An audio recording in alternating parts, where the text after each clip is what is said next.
네, 요거 내가 지나가려고 했는데 이거 굉장히 어려운 그 민감한 내용인데 이게 그 중요한 포인트긴 해요. 그러니까 그건 거죠.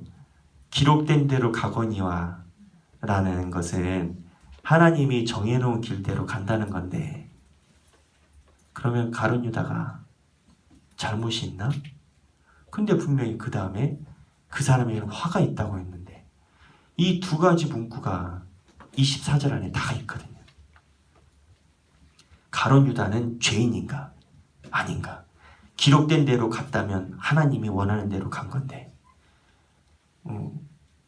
그 질문인 거잖아요. 이게 이게 예전에도 한번 내가 이야기했지만 이 기록된 대로 가거니와 말대로라면 전 인류의 구원을 이룬 선구주자는 가룟 유다예요. 아이러니하게 예수님이 돌아가셔야 우리가 살지. 가룟 유다가 전 인류를 위해 이 한 몸 불살아서 가신 거야. 어디로? 지옥으로. 그렇게 이야기하는 사람이 있어요, 여러분. 성경 좀 알고 기독교에 발 좀 담갔다가 너무 크리스찬 된 사람, 기독교를 욕하는 사람들은 경도가 센 사람들은 꼭 이걸 얘기를 해요. 여러분들 주변에 지금 있는지 없는지 모르겠으나 신앙생활 하다 보면 꼭 그런 사람 한번 만나게 됩니다. 그만큼 기독교에 대해서 정통하고 관심이 있으면서 교회를 욕하는 사람들이 있어요. 식자 계층, 지식인 계층 그런 사람들이 있는데 근데 저는 요거를 우리가 비껴나갈 수 없다고 봅니다. 여러분은 어떻게 생각해요? 가룟 유다는 영웅인가? 악인인가? 내가 이거 얼마 후에 또 설교하려고 하거든요. 근데 이번에는 내가 다음 주 금요일날 목사님도 아시면 갑자기 금요 설교와 찬양 인도를 내가 다 맡게 됐어요. 그래가지고 뭔 설교를 하나 해서 설교 본문을 30분 만에 줘야 되는 상황이 일어났는데 요거를 딱 찍었는데 그리고 이제 오늘 준비하니까 이게 여기 있더라고. 그래서 다음 주 금요 기도회 때 이거 설명을 좀 할 건데 가룟 유다 전 사건부터 해서 요거에 따라서 신학적인 의견이 두 가지로 나눕니다. 하나님의 절대 전지전능을 강조하는 입장에서는 맞다. 가룟 유다가 하나님이 짜놓은 그림에서 엑스트라한 게 맞다. 그렇게 봐요. 근데 그렇게 되면은 뭐가 되냐면 하나님이 그러면 악도 하나님이 함께 갖고 있는 거냐? 그럼 뭐야? 악도 주고 우리 갖고 논 거네? 이렇게 가요. 뭐 고상한 말로 신학적으로 뭐 이리저리 다 풀지만 결국은 그 말이에요. 그러면 자유의지 쪽으로 아니야. 가룟 유다는 지가 실수한 거야. 그러면 무슨 질문이 튀어나오냐? 그럼 하나님 몰랐어? 그럼 전지전능한 하나님이라며 왜 몰랐어? 그럼 신이야? 이렇게 되는 거예요. 아까 이야기했던 두 개의 동심원이에요. 제가 이 부분은 이거 이제 신정론이라는 파트에서 되는데 저는 원래 사실 박사학위를 조직신학을 하려고 그랬어요. 그래서 석사까지는 조직신학 준비를 하고 있었거든요. 그래서 세계적인 제가 공부했던 GTU 쪽에 유명한 조직신학자가 하나 있어요. 제가 그래서 그쪽 GTU 쪽으로 갔고 그분 수업을 다 들었어. 다 들었는데 마지막에 틀어가지고 예배학 쪽으로 바꾼 건데 그러면서 이제 목회학 박사 쪽으로 바꾼 건데 그분이 전공이 이거예요. 그분이 전공이 이건데 그분은 이 분야할 때 이거 나오면 대답을 안 해. 대답을 안 하고 이분은 얼마나 유명한 분이냐면 이분 강의를 들으려고 교황이 이 사람을 6번을 불렀어요. 테드 피터스라고 세계적인 신학자인데 그분 제자가 지금 한국에 한 명 있어요. 주님의 교회에 있는데 나랑 같이 공부하셨던 분인데 근데 이제 그분 강의를 들으면서 내가 느낀 것은 이게 참 조심스러운데 미국에는 과정신학이라는 게 있어요. 프로세싱 디알로지라는 게 있는데 거기에 보면은 과정신학은 하나님이 변해요. 이게 무슨 소리냐면 근데 여기까지 여러분들한테 얘기할 필요가 있나 싶기도 하고 하나님이 변한다는 것은 하나님이 우리의 상태에 따라서 자기의 모습을 바꿔 가신다는 거예요. 이게 좋죠. 은혜스럽지. 근데 더 깊이 들어가면 무슨 소리가 되냐면 하나님이 성장한다는 소리인 거예요. 그러면 하나님의 전지전능함을 무너뜨리는 소리거든요. 하나님이 어린아이가 자라듯이 그들이 가지고 있는 신학체계는 구약시대 하나님은 좀 미숙했어. 근데 예수님을 죽고 난다니까 하나님도 예상하지 못했던 데미지를 얻은 거야.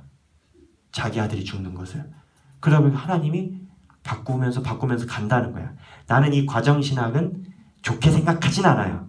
그러나 그들이 가지고 있는 문제점은 충분히 이해하는데 내가 과정신학부터 근본주의, 보수주의 신학을 거기서 공부하면서 읽어보면서 내가 해석한 방법은 이제 내가 해석한 방법이라는 거예요. 답이 아니라는 거예요. 내가 해석한 방법은 이래요. 하나님은 가룟 유다를 버린 적이 없어요. 차라리 태어나지 아니하였더라면 제게 좋았을 뻔하였느니라. 이 문구가 있지만 예수님이 가룟 유다를 악인이라고 지칭한 적은 없어요. 문제는 시간인데 우리는 언제나 신학이나 신앙생활할 때 고민하는 게 신학이에요. 요게 이제 나도 설교를 준비하고 있는데 여러분들은 기적을 뭘로 봅니까? 기적의 카테고리 중엔 이런 게 하나가 있어요. 예수님의 기적을 먼 시간 안에 일어날 것을 단시간 안에 해결한 것이 예수님의 기적이라고 얘기하는 사람이 있어요.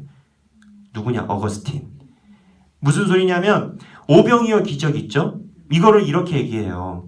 사람들이 오병이어 때 물고기가 없었던 게 아니라 애기가 그 앞에서 감동해가지고 음식을 내놨으면 그러면 사람들이 우리도 그럴 거예요. 교회 4,5천 명 모이는데 우리가 한 3천, 4천 잡거든요. 꼬맹이가 밥 없을 때 이거 도시락 드세요 내놓으면 어른들이 그거 보고 어떻게 하겠어? 감동받겠지. 그럼 어른들이 어떻게 하겠어? 자기들이 있는 거를 다 같이 내놓겠지. 그러면 그 5천 명들이 먹을 것이 없지만 자기 쌈짓돈까지 다 넣으면 먹을 것이 생기겠지. 가만히 가면 시간이 쭉 그렇게 간다는 거예요. 근데 예수님의 기적의 특징은 그 사람 어거스틴 말은 예수님의 기적의 특징은 그것을 시간을 한 번에 압축해서 누군가가 다 내올 것이 지금 예수님이 있게 했다는 거예요. 시간을 압축해서. 이게 보는 관점이 다른 거예요. 예수님은 시간을 압축해서 어차피 순차적으로 갈 일을 한 방에 이뤄 놓으신다는 거예요.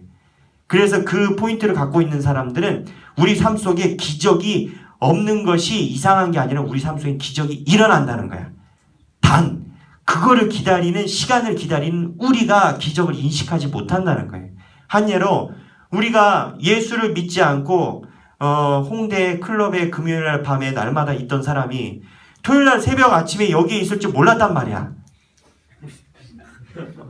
이제 마치 아닌 것처럼 막 옆에 사람들 보고 하지만 우리 삶이 그럴 줄 몰랐단 말이야. 그런데 여기 와 있는 것이 그 당시에 내가 볼 때 내가 여기 앉아 있는 걸 생각해보면 기적이라는 거지.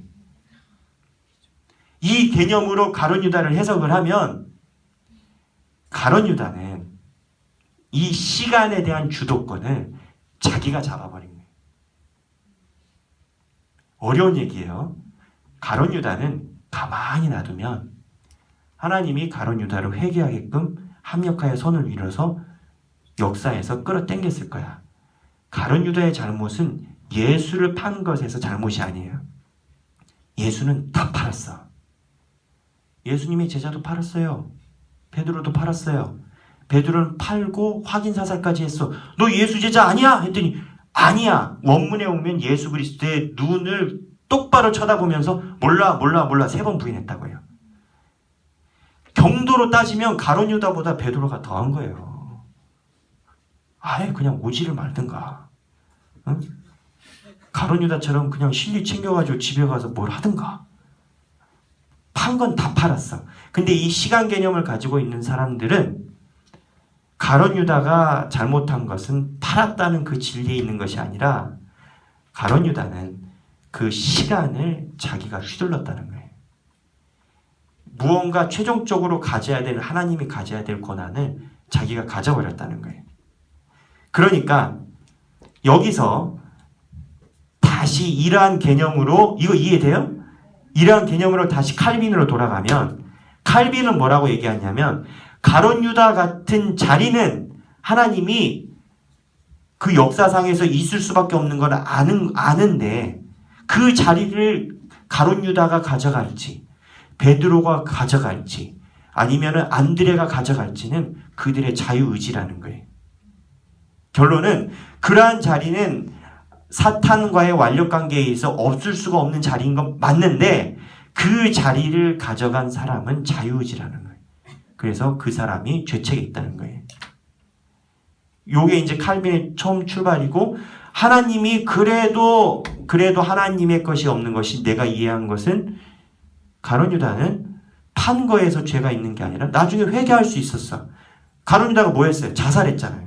여러분, 자살하는 사람 치고 자기 유서 안 쓰는 사람 아무도 없어요. 가롯 유다 어떻게 했어? 자기가 가지고 있는 돈깨를 제자들한테 던지고 갔어. 그 소리는 무슨 소리예요? 인생을 정리한다는 소리예요.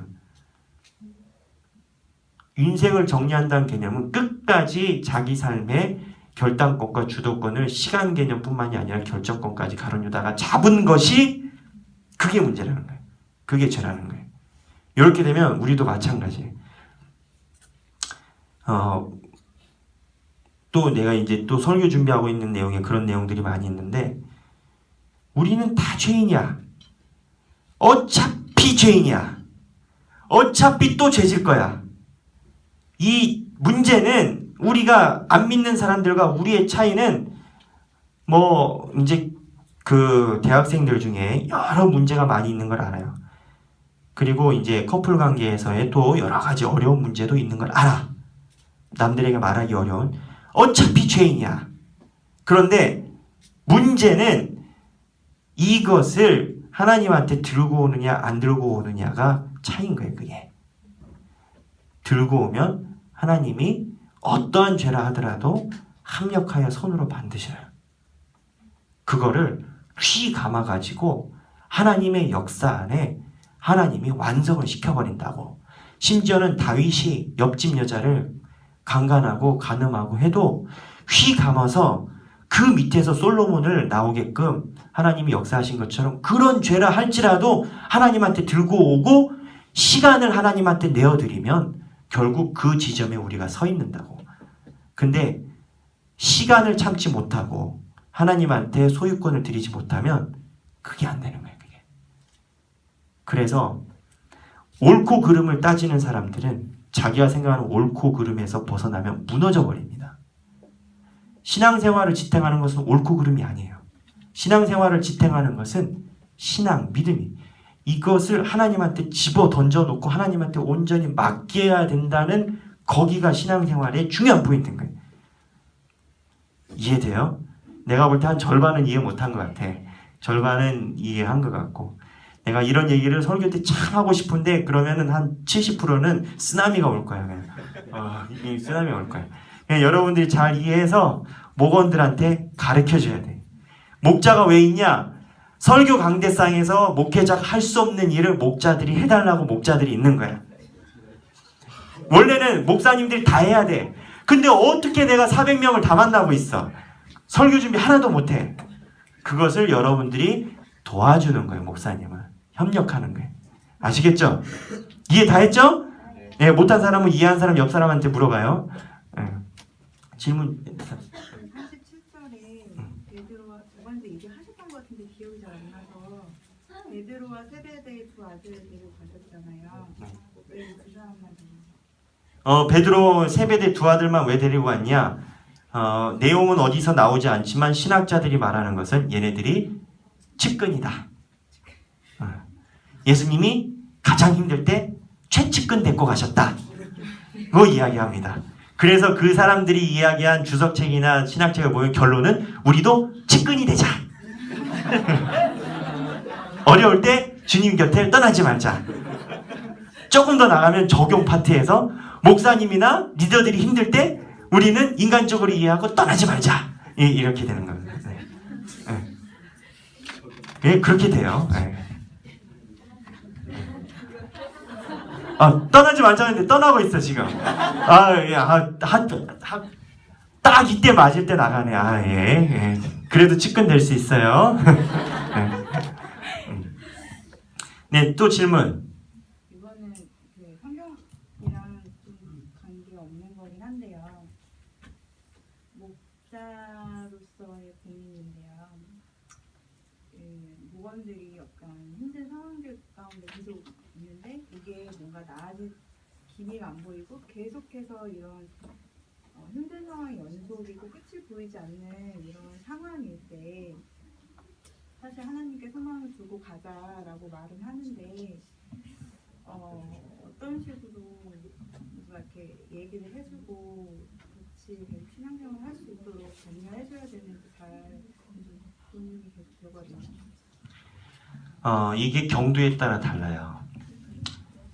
제 주변에는 굉장히 요즘 힘들게 살고 있는 사람이 있어요. 이제 가장 힘든 거는 사랑하는 사람이 죽는 거죠. 그래서 정말 힘들 때는요. 그리고 그러한 사건을 통해서 내가 신앙적으로 연구를 많이 하고 기도도 많이 하고 있는데 이러한 것들을 넘어간 우리 믿음의 선배들 말에 의하면 너무 힘들 때는 무언가 덕담이나 조언이 오히려 해가 됩니다. 장례식장에서 아버지를 잃고 슬퍼서 울고 있는 애 보고 가서 주님이 언젠가는 희망을 주실 거야. 함께 할 거야. 힘내. 이거는 정말 네 입 다물라는 그 말이 막 튀어나오고 싶은 정도예요. 그래서 힘든 사람, 주변에 장례를 당하고 있는 사람은 이제 제 와이프가 유학 있을 때 유학 가고 있을 때 아버님이 돌아가셨어요. 그래서 한국에 긴급하게 돌아왔는데 예상치 않게 상중을 치는 거죠. 근데 이제 먼 시간 지나서 지지난주에 와이프가 이야기하기를 수없이 많은 사람들이 자기 와서 이야기했는데 하나도 마음에 안 들다는 거예요. 위로도 안 됐대. 근데 딱 한 분, 저희 아버지 교회에 이제 10년 계셨던 수석 목사님이셨던 분. 저희 아버지는 그분은 후임까지 생각하는 분인데 딴 데 계세요. 그분이 와가지고 제 안에 손을 잡고 딱 한마디 하셨대. 눈물이 나면 울어 그랬대. 그 말하고 그냥 가셨대. 그게 자기 마음속에 아직도 기억이 난대. 그러니까 너무 힘들 때는 그 사람과 마음을 함께하는 것이 우리들에게 가장 중요한 포인트. 무언가 신앙적인 권면, 덕담, 그 사람이 모르는 게 아니야. 가끔 모르는 사람도 있지. 그러나 그 사람한테 필요한 것은 그게 아니고 나와 함께 공감해주는 사람이 필요한 거예요. 목회자들도 그런 실수 많이 해요, 사실. 무언가 가이드라인을 제시해야 될 것 같고 그래서 그런 얘기들을 하나 여러 기록들과 나오는 선배들의 또는 신학자들의 기록에 의하면 잘못했다간 욥의 새 친구가 될 수가 있어요. 욥이 고난당할 때 옆에서 덕담을 아주 그냥 마음껏 날렸던 자기가 가지고 있는 최고의 지식으로 그냥 지식 자랑을 했던 욥의 새 친구 짝이 우리가 나올 수 있어요. 그래서 목자의 1덕목은 나한테 이야기하는 목원들의 상태를 제일 먼저 분명하게 보는 것이 제일 중요해요. 그 목자의 상태를 분명하게 보려면 들어야 돼. 무언가 정보가 있어야 정보 안에서 분석을 하지. 정보가 어디야? 저 사람이 뱉은 말이거든. 그러니까 그 사회학적 관점에서 본다 하더라도 다른 관점에서 본다 하더라도 저 사람이 뱉은 말을 먼저 듣고 그거를 분석해내는 능력이 목자의 1덕목이에요. 내가 아는 것을 이야기하는 게 아니라. 그리고 정보 분석이 되면 이 사람들의 컨디션에 따라서 내가 대처하는 방법을 하는 게 이인 거예요. 이. 그래서 주변에 어려운 목원들이 있으면 들어주고 또 눈물 나면 같이 울어주고 다독거려주고 같이 욕해줘도 되나요? 욕? 그게 그 사람한테 위로가 된다면 그 순간에는 욕도 문자는 조금 피하고 이 독사의 자식들 뭐 그런 거 있죠. 그 성경에 나오는 욕들 있잖아. 이 화 있을진저 이런 거 그렇게 해도 되겠다. 네. 오래 신앙생활 했던 아니던 간에 그런 생각들이 많이 가지고 있는데 내가 예수를 믿으면 교회를 다니면 좋아질 거다. 내 생활이 좀 더 익숙해진다거나 뭐 그리스도인들은 복받은 자녀들이니까 좀 잘 살게 되거나 아무튼 요 지금 내 어려운 상황들이 뭔가 더 해결이 되거나 이런 식으로 생각하는 친구들 사실 되게 많거든요. 이런 것들에 대해서는 어떤 식으로 네, 질문의 요지인즉 신앙생활을 오래 해도 해결되지 않는 우리의 삶은 어떻게 하느냐, 거기에서 오는 위기는 어떻게 하느냐, 이게 이제 신앙생활의 문제인데, 예수님은 제자들을 모을 때 이런 얘기 하지 않으셨어요. 예수님은 제자들에게 뭐라고 얘기했냐면, 나를 따르라, 고기를 낚는 어부가 되게 하리라, 네가 사람을 낚으리라, 예수님은 얘기하셨거든요. 근데 우리 교수님이 한 소리예요. 왜 예수님은 그때, 야, 잘 들어봐, 내가 3년 동안 있다가 순환을 당하고 고통을 당하다가 십자가에 역적의 이름으로 못 박혀서 죽을 거야, 나를 따라 라고 왜 얘기하지 않았을까? 여러분 어떻게 생각해요? 예수님 정치적으로 했을까? 어쨌을까? 아니, 예수님은 제자들의 신앙의 발달 단계에 의해서, 제임스 파울러라는 사람에 의하면 신앙의 발달 단계에 맞춰서 눈높이에 맞는 말을 하신 거예요. 그래서 그 상담하는 사람의 신앙이 만약에 초신자와 같은 생각이라면 그때는 예수님처럼 우리가 비전을 부어주고 소명을 부어줘야 돼. 근데 어느 임계점을 넘어간 여러분들과 같은 리더십과 신앙에 관심 있는 사람은 그때는 예수님의 순환에 대해서 이야기하고 고통에 대해서 이야기하고, 우리가 신앙생활하는 이유는 복받기 위해서 하는 것은 아니다. 어느 신학자는 얘기를 해요. 우리가 삶 속에서 오는 고통의 대부분은 우리가 상상하는 예수님이 아니었기 때문에 오는 고통이기 대부분이라는 거예요. 우리가 느끼는 신앙적인 갈등은 우리가 생각하는 예수님이 그 자리에 서 있지 않아서 오는 문제이지, 예수님은 언제나 십자가 짊어지고 고통의 자리에 이렇게 서 있었다는 거예요. 그 말도 사실 어느 정도 맞는 거예요. 우리 삶 속에 신앙에서 오는 위기는 우리가 바라본 예수님이 아님을 느낄 때 신앙적 위기가 오는 거거든요. 그래서 목원의 상태에 따라서 어려운 거예요. 질문 없죠? 있어요? 자, 이하 질문은 개인적으로 와서 얘기를 하시고, 이거를 해야 되는데 못하겠어 오늘.